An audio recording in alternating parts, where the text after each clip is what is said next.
honestly do not know anyone who has traveled my path, and I don't think we all have the exact path, but however, they constitute the same. Pain, joy, all the emotions of life, challenges, some of us experience more than others. So welcome anyway to this channel.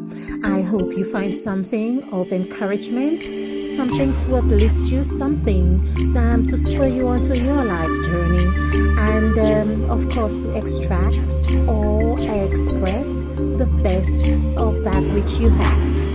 Okay, so welcome. I am Climate Queen, and this is where I usually say we are creating a new nation, a new people, and so on. And this is why I want to encourage you, those who have been sexually abused, traumatized, or anything like that, who have experienced incest, rape, any kind of molestation, or who have been perpetrators of these acts.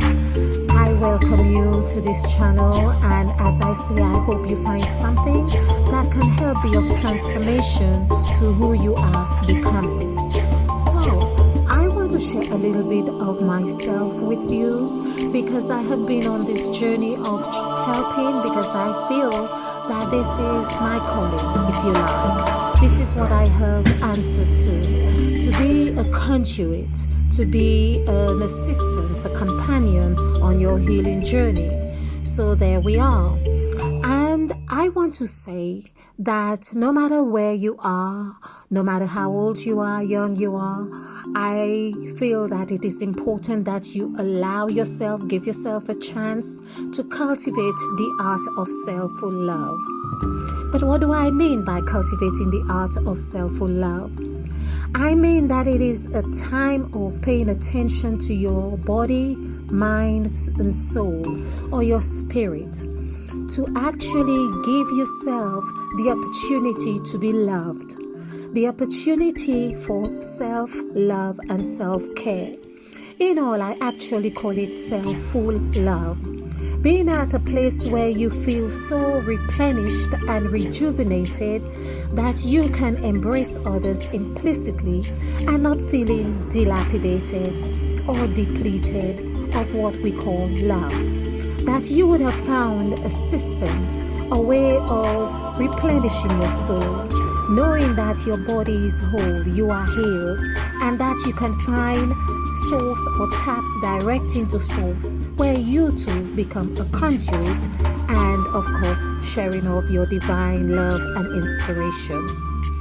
So a little bit about myself, which of course have led me to publish 2 volumes of The Crimson Light.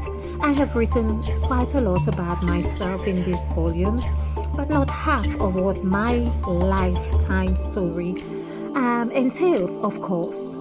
So just to brief you, I am one of 14 children. I am the 5th child of my mother, and my mother, of course, had me fathered by a different man to my other 13 siblings. So that would give you a sort of picture about who, or my position, for instance, in the family. One of which actually gave me quite a lot to think about, especially when it was directed to my attention that I would be just like my mother, having fathered another child from her husband. And so I spent quite a bit of my life trying to avoid repeating this exact act of my mother.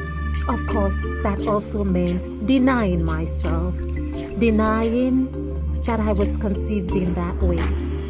Not only that I was going to deny that I was conceived in that way, I was also punished for telling my friends and the other people in my younger days, when I found out that my stepfather was not my real father. My mother had me to kneel down and give me what we call a very good beating for having spoken of what I felt proud about, but she felt ashamed. Means that, of course, that I grew up knowing that my mother, or feeling that my mother was ashamed of me. that she had brought me into the world by another man, which I went on to get to know when I was about 17, 18. And that's another part of my story that I have shared but will share with you another time. In this video, I just really want to encourage you, no matter where your path may lead, that you are not beyond redemption. You are not beyond healing. You are not beyond self-love or self-love. You are not beyond the place of acknowledgement. You are not beyond the place of self-worthiness. You are not beyond the place of having a sense of identity and authenticity in that you are a creation of life, of love, by source, the universe. And you will discover that you are truly loved when you accept that reality. So this is my main purpose for this video. So you may have been looking at this photograph. This was the first photograph of myself that I knew. That's my first recollection of what I looked like. I was of that age where I began to express my authenticity or self-empowerment, you could say. And so I went, had my photos taken. I was pleasantly, I was pleased with what I looked like. I was pleased with my smile, the whole outlook. As you could see, the afro. I had the shoes given to me by my cousin who had come from London. Of course, this was on the island of St. Lucia. And it matched my dress, which was the first dress I made myself. The belt was also given, and everything seemed to have complemented each other perfectly.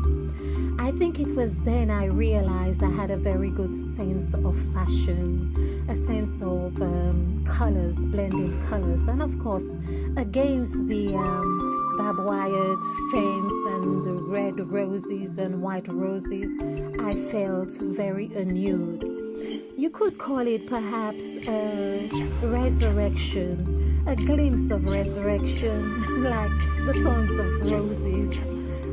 So, of course, I was representing the rose, having thorns, yet still being a flower. Time was pinnacle. I was getting ready to travel to know my father, my real father, who I often dreamt of knowing, because of course having the knowledge of my stepfather not being my real father, plus the relationship was not a smooth one at all, because there was physical and sexual abuse, and so that really meant there was a lot or enough to feel unloved. It was a time in my life that I really wanted to be away, far, far away, like I would often read or have poems and dreaming of a place I could be far, far away. Being with a family of sisters that I had not known or remembered, that I would be totally loved by them, totally accepted by them. Oh, how naive I was, that I thought that one place of rejection or one feeling of rejection actually meant the total acceptance of another. Very naive. So before this time of embarking onto this new journey, it wasn't the smoothest of lives. It was one of being on the country, on the plantation, carrying bananas, potatoes, breadfruits, whatever it was, on my head, going up and down hills, steep hills, whatever it is, bare feet most of the times. And this is not unusual for many people being brought up on the island. But there was a part of me that said that I was born to experience an easier life, something of smooth and wonderful lifestyle, where I would be continuing to wear high heels and have my hair, in that style where I would not have to crush my afro with having bananas on there. So I speak of sexual abuse and physical abuse. I want to address the sexual abuse in this case, although a lot of times emotional, physical, and mental abuse is exercised before sexual abuse is implemented, if you like. But I really want to address the sexual abuse again to encourage you that there is no saying or no signpost that says that this is absolute experience and that there is no chance of recovery. The journey of self-love is one that requires cultivation.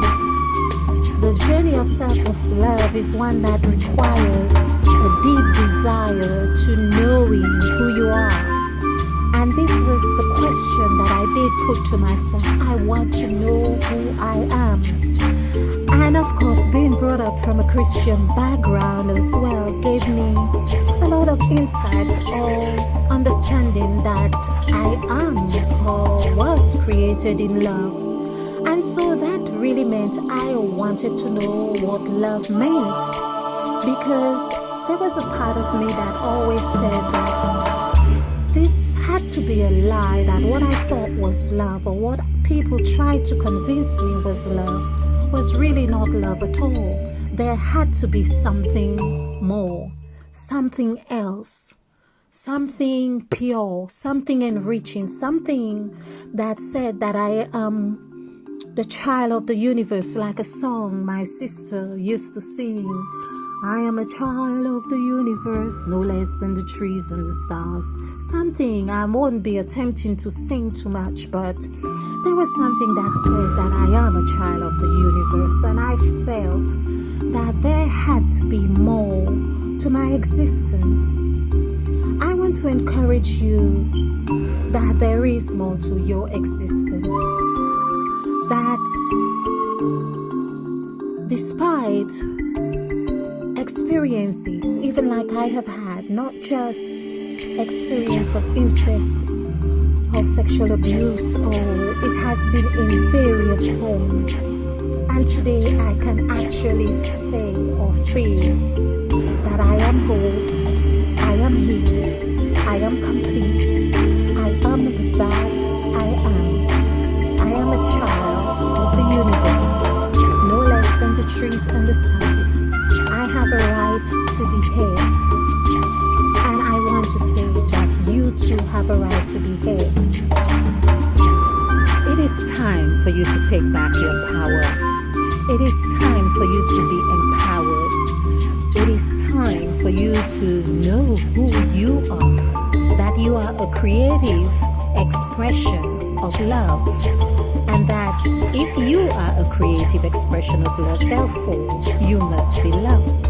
You must be made of love, and so it is only right that you begin to see yourself as such, love, and to be loved. You deserve to be loved. You deserve love, because love is all there is. Love is what you are.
you